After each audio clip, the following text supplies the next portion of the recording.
മറ്റുള്ള ഭാഷകൾ കേവലം ധാത്രിമാർ, മർത്യനു പെറ്റമ്മ തൻ ഭാഷ താൻ. ഫെബ്രുവരി 21 ലോക മാതൃഭാഷാ ദിനം. ലോക ജനത അവരവരുടെ മാതൃഭാഷയ്ക്കായി നീക്കിവച്ചിരിക്കുന്ന ഒരു ദിനം. എല്ലാ മാതൃഭാഷാ ദിനത്തിലും നാം വള്ളത്തോളിൻ്റെ ഈ കവിത ഓർമ്മിക്കാറുണ്ട്. ഈ ദിനം കഴിയുന്നതോടെ ഈ കവിതയും വിസ്മൃതിയിലാകും.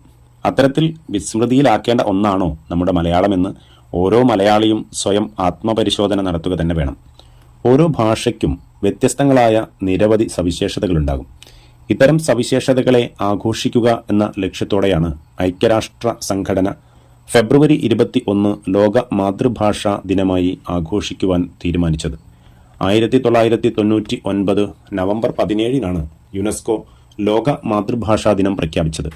ഭാഷയുടെ വൈവിധ്യം, ഭാഷയുമായി ബന്ധപ്പെട്ട സംസ്കാരം എന്നിവയുടെ സംരക്ഷണത്തെക്കുറിച്ച് ആളുകൾക്കിടയിൽ ബോധമുളവാക്കുക എന്ന ലക്ഷ്യത്തോടെയാണ് ലോകത്താകമാനം ഫെബ്രുവരി 21 ലോക മാതൃഭാഷാ ദിനമായി ആഘോഷിക്കുന്നത്.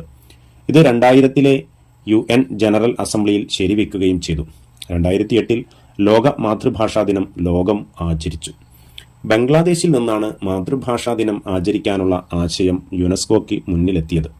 ബംഗ്ലായെ ഒരു ഭാഷയായി അംഗീകരിക്കണമെന്നാവശ്യപ്പെട്ട് ബംഗ്ലാദേശികൾ നടത്തിയ പോരാട്ടത്തിന്റെ വാർഷികമാണ് ഫെബ്രുവരി 21.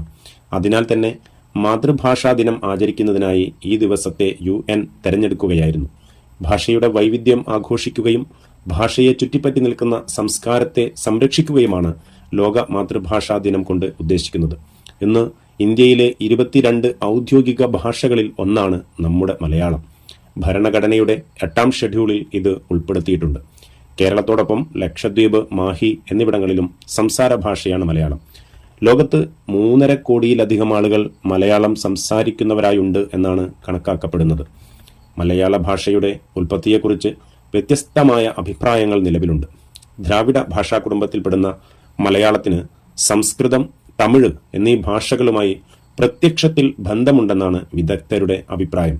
മലയാള ഭാഷയെക്കുറിച്ച് ആദ്യമായി പഠനം നടത്തിയ വിദേശ ഭാഷാ ചരിത്രകാരനായ കാൽട്വൽ മലയാളം തമിഴിന്റെ ശാഖയാണെന്ന് വ്യക്തമായിരിക്കുന്നു. തുടർന്ന് AR രാജരാജവർമ്മയും ഉള്ളൂരും മലയാള ഭാഷയുടെ ഉൽപ്പത്തിയെക്കുറിച്ച് ഗവേഷണം നടത്തിയിരുന്നു.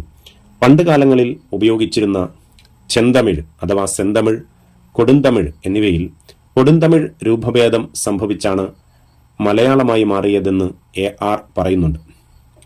ആദ്യമായി മലയാള നിഘണ്ടുവും വ്യാകരണവും മലയാളികൾക്ക് സമ്മാനിച്ചത് ഒരു മലയാളിയല്ല എന്നുള്ളതാണ് യാഥാർത്ഥ്യം.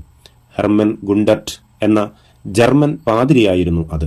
മലയാള ഭാഷ സ്വതന്ത്രമാക്കിയതും ഭാഷാ നവോത്ഥാനത്തിന് തുടക്കമിട്ടതും ഭാഷാ പിതാവായ എഴുത്തച്ഛനായിരുന്നു.